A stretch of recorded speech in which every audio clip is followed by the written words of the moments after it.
As-sifatu tsaminatu al-wajibatu lahu ta'ala al-iradatu.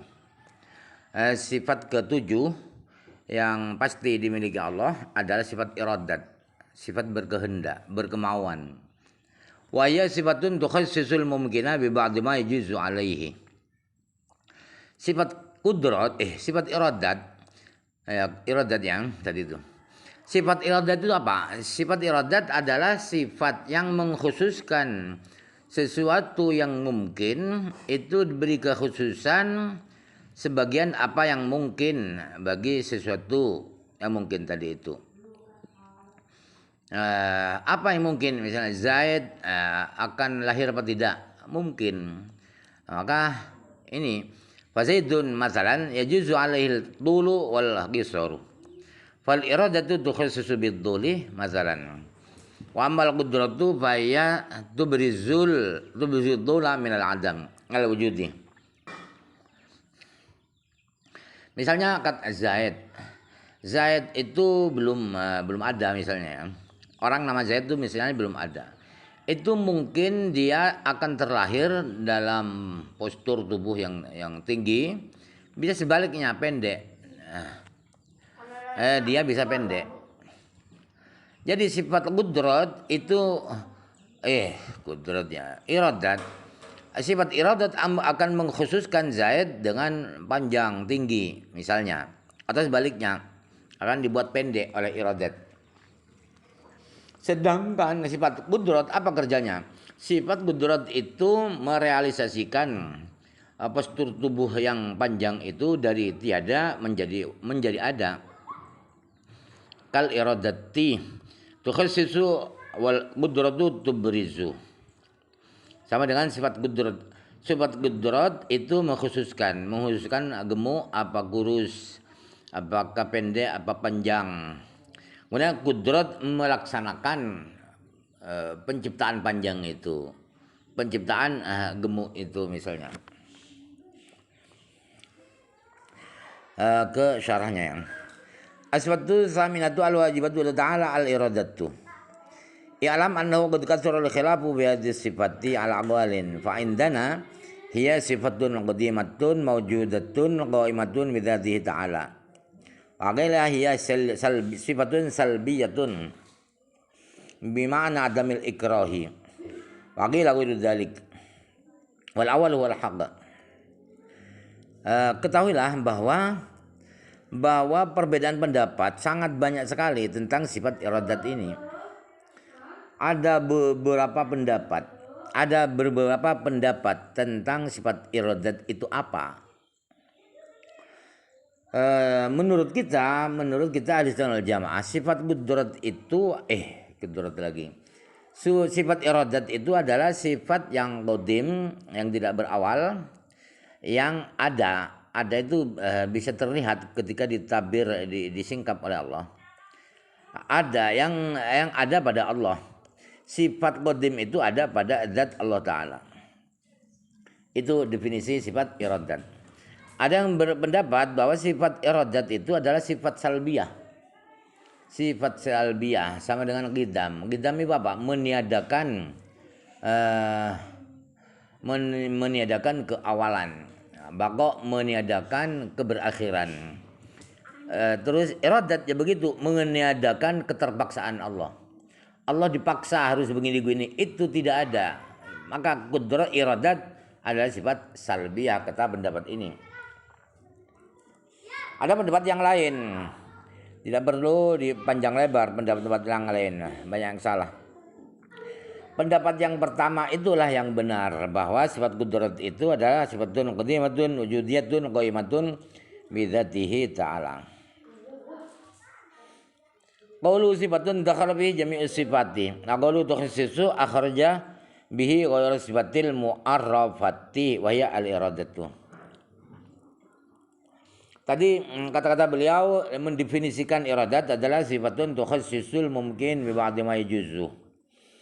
Nah, jadi kata-kata sifatun itu istilahnya apa dalam ilmu mantik adalah jenis, berarti memasukkan semua sifat. Qudrat, iradat, ilmu hayat, sifat juga. Tutup buka iki. sifat. Nah, semua. Kemudian tukhassisu sifatun tukhassisul mumkin. Nah, kata-kata tukhassisu berarti tidak memasukkan ya, tidak memasukkan sifat yang didefinisikan. Yang didefinisikan di sini adalah iradat, maka qudrat bukan. Apa itu ilmu sama basar bukan.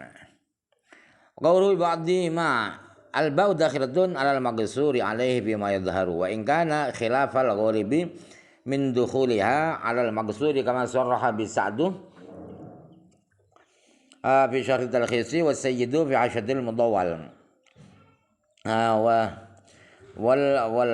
wal Kashafi kama naqalu Yasin fi hasiyatihi 'ala Mukhtasar Sa'di raddan bihi ma naqalahu Sinmin min annahuma wa in ittafaqu 'ala jawazil amrayni lughatan ikhtalafa fil ghalibi isti'malan. Ba ya. Tukhassisul mumkin bi ba'di ma. Ba-nya bi ba'di ma itu masuk kepada maksur alaih. Jadi ada maksur alaih. Fi maidharu menurut yang terang adalah ba-nya adalah maksur alaih, ba'du ma yumkinu.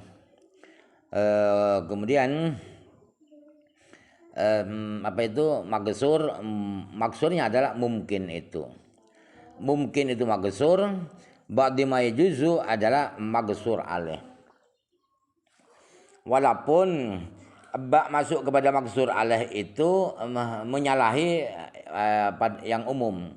Yang umum itu apa? Yang umum ialah ba masuk kepada magsur, bukan magsur alaih. Sebagaimana ditegaskan oleh Sa'duddin At-Taftazani di kitab Syarah Talkhis dan Sayyid Raghib di kitab Hasyiyah Mudawwal dan kitab Kashaf Zamakhsyari, sebagaimana dikutip oleh Imam Yasin di dalam memberikan catatan pinggir Imam Yasin pada kitab mukhtasarnya Sa'duddin. Di kutipan itu Imam Yasin membantah dengan kutipan itu pada apa yang dikutip oleh Imam Ibnu Qasim yang mengatakan bahwa kata Ibnu Qasim Sa'duddin dan Sayyid Raghib itu sekalipun kedua ulama ini sama-sama bersepakat boleh keduanya, ba masuk ke maksur boleh, ba maksur ke maksureh boleh. Itu secara bahasa sama-sama bolehnya, tetapi kedua imam ini beda pendapat tentang yang umum dalam penggunaan. Penggunaannya apakah ba masuk ke maksur apa ke maksur alaih yang umum. Itu yang beda pendapat ya. Faqala Sa'du al-ghalibu dukhuluha 'ala al-maksuri. Faqala Sayyidu dukhuluha 'ala al-maksuri alaihi. Menurut Imam Sa'duddin bahwa yang umum adalah ba itu masuk kepada maksur. Kemudian menurut Sayyid Raghib bahwa ba itu pada umumnya adalah masuk kepada maksur alaih. Khasastu Zaidan bi kitabin ya. Khasastu Zaidan bi kitabin. Apakah khasastu kitaban bi Zaidin? Nah, itu sama-sama bolehnya. Khasastu Zaidan bi kitabin, Zaidan itu magsur bi kitabin magsur alaih. Magsur alaih. Lebih baik apa? Khasastu bi Zaidin kitaban, apakah khasastu Zaidan bi kitabin? Itu gampangan contohnya ya. Maka menurut Sayyid Raghib pada umumnya ba itu masuk ke maksur alaih. Imam Sa'duddin Taftazani berpendapat pada yang umum, bahwa yang umum itu ba masuk pada maksur.